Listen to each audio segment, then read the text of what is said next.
किसी के साथ हो रहे अन्याय को रोकना उसके समाज व उसके लोगों की जिम्मेदारी होती है, लेकिन क्या हो जब पूरा समाज ही आपके साथ अन्याय करने पर उतारू हो जाए। जिनसे आपको न्याय की उम्मीद होती है वही आपके साथ जोर जबरदस्ती करने लगे, तब आप ऐसा क्या करेंगे जिससे आपको लगे कि आपके साथ न्याय हो रहा है। और कुछ ऐसा ही किया चंबल की शेरनी कही जाने वाली फूलन देवी ने। कुछ के लिए फूलन देवी एक देवी हैं, एक डकैत हैं, लेकिन आज भी कुछ लोगों के लिए फूलन देवी एक कुख्यात डकैत और एक हत्यारन है। नमस्कार, मैं सुधांशु गौड़ और आप देख रहे हैं ग्वालियर खबर की खास पेशकश चंबल के बागी। 10 अगस्त सन 1963 को यूपी के जालौन में मल्लाह देवी दीन के घर एक बेटी का जन्म हुआ। आमतौर पर घर पर बच्चा जन्म लेने पर खुशियों का माहौल होता है, लेकिन यहाँ गम का माहौल था। गम क्योंकि उम्मीद बेटे की थी और पैदा हुई एक बेटी। अगर बेटा होता तो जश्न मनाया जाता।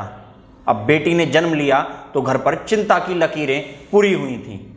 मल्लाह का सर चिंताओं की वजह से फटा जा रहा था। चिंता उसको पालने की, चिंता उसको बड़ा करने की, चिंता उसकी शादी करने की। देवी दीन ने अपनी बेटी का नाम फूलन रखा। शुरुआत में पिता देवी दीन को इस बात का बिल्कुल भी अंदाजा नहीं था कि एक बेटी के जन्म लेने से कुछ भी खास नहीं हुआ, लेकिन उसकी मौत की वजह से इतना खास होगा कि पूरे देश में हड़कंप मच जाएगा। अपने माँ बाप की 6 संतानों में फूलन दूसरे नंबर की थी। बचपन में बच्चे आमतौर पर दब्बू और शांत होते हैं, लेकिन फूलन के साथ ऐसा नहीं था। वह एकदम अलग थी, इतनी अलग कि सही गलत की लड़ाई के लिए वह किसी से भी भिड़ जाती थी। इतनी अलग कि वो एक बार अपने परिवार से ही भिड़ गई। फूलन के पिता देवी दीन कड़ी मेहनत के बाद घर का खर्चा चला पाते थे। संपत्ति के नाम पर उनके पास कुछ 1 एकड़ जमीन थी। उनके पिता की मृत्यु के बाद उसका बड़ा भाई घर का मुखिया बना तथा अपने बेटे माया दीन के साथ मिलकर उसने देवी दीन के हिस्से की जमीन भी हड़प ली। जब फूलन को इस बात का पता लगा कि उसके चाचा ने उसकी जमीन पर कब्जा कर लिया है तो वह उनसे भिड़ गई। कहते हैं कि जमीन के लिए चाचा से बात इतनी बिगड़ गई कि हाथापाई तक बात पहुंच गई। मामला यही नहीं सुलझा, अपने हक और अपने खेत के लिए वह खेत के बीचों बीच धरने पर बैठ गई। इस पर उन्हें अपने लोगों का गुस्सा झेलना पड़ा, अपने परिवार का, अपने रिश्तेदारों का गुस्सा झेलना पड़ा, लेकिन इन सब के बावजूद भी फूलन देवी नहीं मानी। फूलन के उग्र स्वभाव को देखकर उसके पिता को चिंता होने लगी। पिता की इस चिंता ने फूलन की जिंदगी में एकदम नया मोड़ ला दिया। फूलन जब 11 साल की थी उसके पिता ने एक अधेड़ उम्र के व्यक्ति के साथ उसकी शादी करा दी।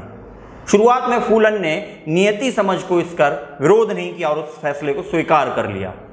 फूलन के पिता ने उसके अच्छे भविष्य को लेकर यह कठोर फैसला लिया था, किंतु सही मायनों में अगर देखा जाए उन्होंने फूलन को एक जलती हुई आग में तपने के लिए छोड़ दिया था। फूलन के ससुराल वाले ठीक नहीं थे, उसके पति का भी उसके प्रति व्यवहार ठीक नहीं था। जल्दी ये सब फूलन के बर्दाश्त के बाहर हो गया और वह भागकर अपने पिता के घर वापस लौट आई। उसे उम्मीद थी कि उसके अपने लोग, अपने पिता, अपने परिवार उसकी मदद करेंगे, लेकिन हुआ इसका उल्टा। फूलन मासूम थी, लेकिन उसके दुश्मन बहुत ही शातिर थे। उसके चचेरे भाई ने मौके का फायदा उठाकर एक दिन झूठे आरोप लगवाकर उसको जेल भिजवा दिया। जेल में भी उसे शारीरिक शोषण झेलना पड़ा। जैसे तैसे वह जेल से निकलने में सफल रही, किसी तरह उसका जीवन स्तर हो सका। इसके साथ ही पिता ने कोशिश करके उसे दोबारा अपने ससुराल वापस भेज दिया, किंतु ससुराल वालों का व्यवहार फूलन के प्रति नहीं बदला। मजबूरन फूलन को वापस ससुराल छोड़ना पड़ा। परिस्थितियों से तंग आकर फूलन एक ऐसे रास्ते पर निकल पड़ी जहां से वापसी संभव ना थी। फूलन बीहड़ की ओर निकल पड़ी और वहीं से डकैत बन गई। 20 साल की उम्र में फूलन को अगवा करके उसका बलात्कार किया गया। इससे पहले वह शादी के नाम पर तमाम तरह की शारीरिक पीड़ाओं को झेल ही चुकी थी। पुलिस से मदद लेने का अंजाम वो पहले ही भुगत चुकी थी। सो इस बार फूलन ने हथियार उठाने का फैसला लिया।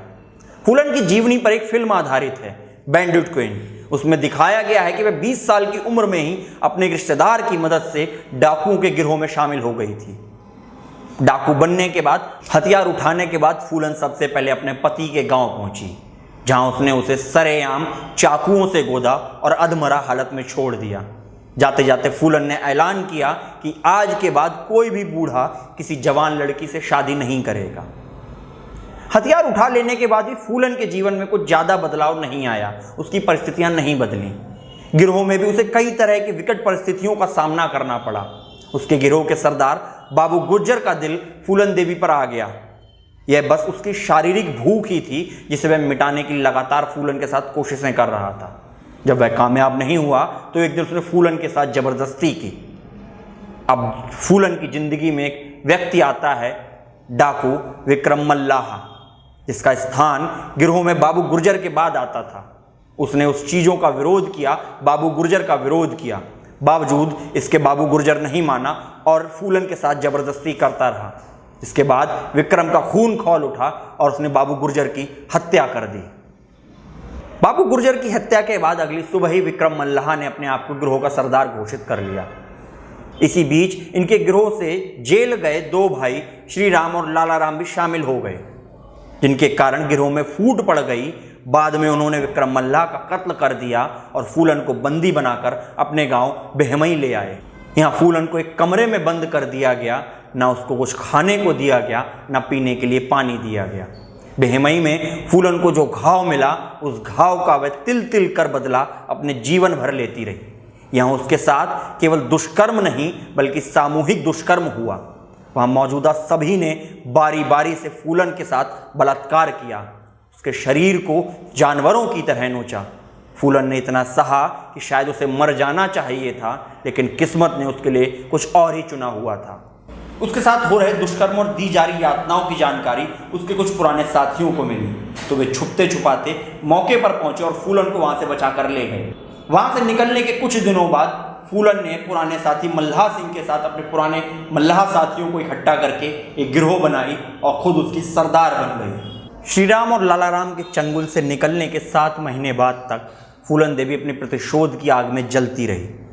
उसने अपनी एक गिरोह बनाई थी जिससे वह छोटी छोटी डकैतियां व अपहरण कर रही थी, लेकिन उसके 7 महीने बाद फूलन को अपने प्रतिशोध की आग को बुझाने का एक मौका मिला।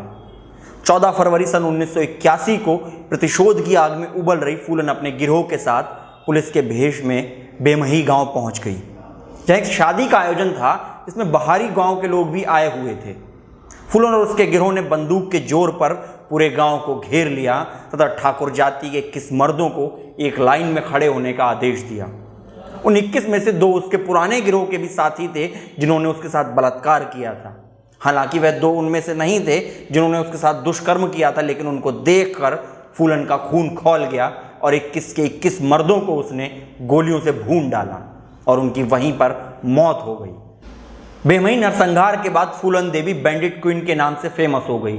लूटपाट करना, अमीरों के बच्चों को अगवा करके उनके लिए फिरौती लेना, आने वाली गाड़ियों को लूटना फूलन की गिरोह का मुख्य काम था। कुछ सालों तक ऐसा चलता रहा, लेकिन फिर वह एक आत्मसमर्पण करने के लिए राजी हो गई, लेकिन इसके लिए उसने अपनी कुछ शर्तें रखी। वह जानती थी कि उत्तर प्रदेश की पुलिस उसकी जान की दुश्मन है, इसलिए उसने अपनी पहली शर्त मध्य प्रदेश पुलिस के सामने आत्मसमर्पण करने की रखी। दूसरी शर्त के तहत उन्होंने अपने किसी भी साथी को मौत की सजा न देने का आग्रह किया।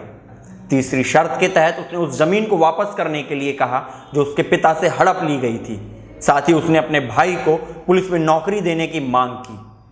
फूलन की दूसरी शर्त को छोड़कर पुलिस ने उसकी बाकी सभी शर्तें मान ली और इस तरह फूलन ने 13 फरवरी सन 1983 को मध्य प्रदेश के भिंड में पुलिस और सरकार के सामने आत्मसमर्पण कर दिया।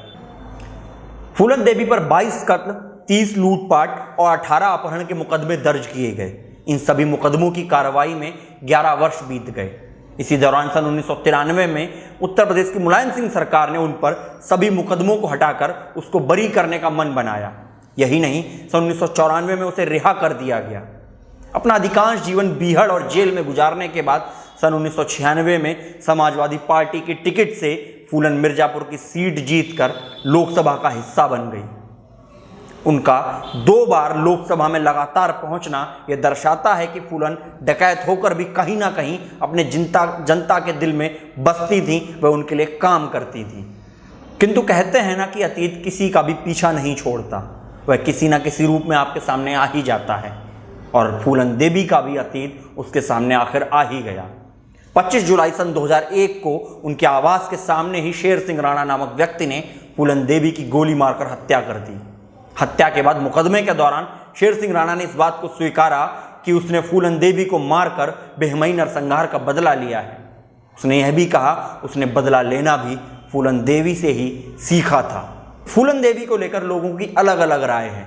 कुछ लोग उसे नरसंहारक के रूप में देखते हैं तो कुछ लोग उसे दुष्टों का नाश करने वाली एक देवी के रूप में देखते हैं। लेकिन यहाँ में पहले सोचने की यह ज़रूरत है कि जो फूलन देवी के साथ हुआ क्या वो सही था।